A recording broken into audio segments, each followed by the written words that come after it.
Excellencies, colleagues, Panama would like to thank Mr. Miroslav Jenča, Assistant Secretary General for Europe, Central Asia and Americas, for his briefing. We reiterate our support for the work carried out by United Nations agencies within their serious limitations in an extremely challenging environment in Gaza. We welcome the presence of His Excellency the Minister of Foreign Affairs of Israel, as well as the representative of the Observer State of Palestine and the representative of Argentina, who honor us today with their participation. Panama extends special recognition to Mr. Eloy David, the brother of Eviatar David, one of the hostages still held in captivity, who also honors us today with his presence. We value his bravery in raising his voice on behalf of his family and on behalf of so many others who continue to live in the anguish of waiting for their loved ones.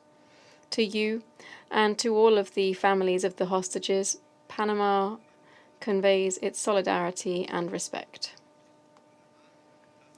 Panama has repeatedly expressed its deep concern over the catastrophic situation faced by the entire suffering population currently in the Gaza Strip.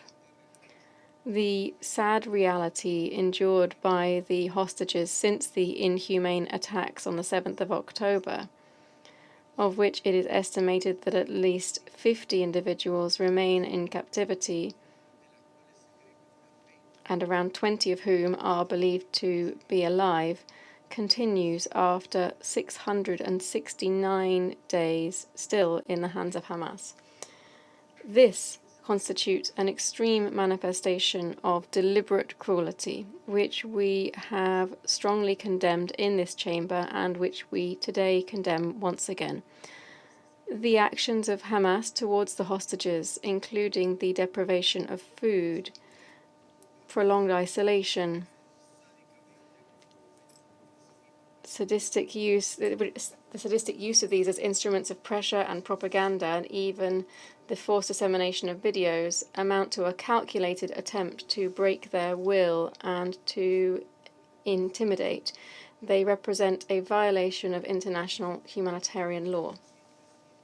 The recent harrowing images of Rom Braslavsky and Eviatar David are not merely reflections of individual tragedy.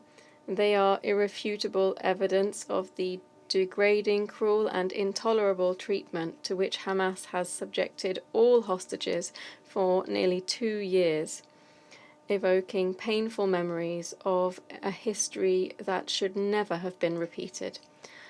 Panama once again demands the immediate, dignified and unconditional release of all hostages. The suffering of the kidnapped hostages coexists with the daily tragedy of the Palestinian civilian population in Gaza.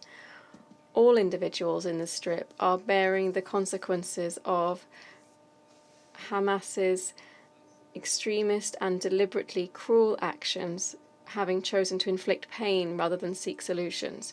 Gaza's future should be free from Hamas and its extremist actions. Millions of Palestinian civilians, mainly women, children, and the elderly, are facing acute food insecurity, thirst, disease, and forced displacement. Panama is not indifferent to this prolonged suffering, which represents a lamentable manifestation of dehumanization. We recognize the fortitude with which so many people have endured amidst destruction and despair, clinging to the remnants of humanity in an environment that no human being should have to endure. In the face of an unprecedented man-made humanitarian tragedy, alleviating the suffering of the civilian population in Gaza has become an urgent moral duty that calls upon us all equally.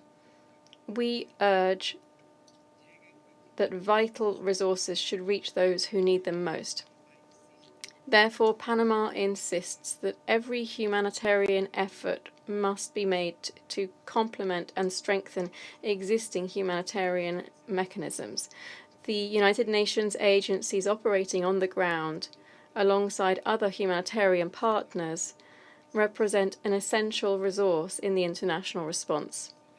Excellencies, colleagues, the days during which the truce, albeit fragile, was in effect, demonstrated that it is possible to make progress both in terms of humanitarian assistance and in the return of those who were deprived of their liberty. That brief respite reminded us that there is still some room for humanity. In this regard, Panama reiterates its urgent call for the re-establishment of an immediate ceasefire in Gaza, so as to halt the human suffering faced by all, to facilitate the sustained, unrestricted and adequate entry of vital humanitarian aid, and to ensure the immediate, dignified and unconditional release of all hostages still held by Hamas, whose acts of cruelty and drama have escalated with the treatment inflicted upon hostages Bruslovsky and David. It's time to give restraint a chance, to allow for dialogue, and to uphold human dignity as a fundamental principle of coexistence upon which peace is built. Thank you very much. Vuelvo a asumir. I resume my functions as President of the Council.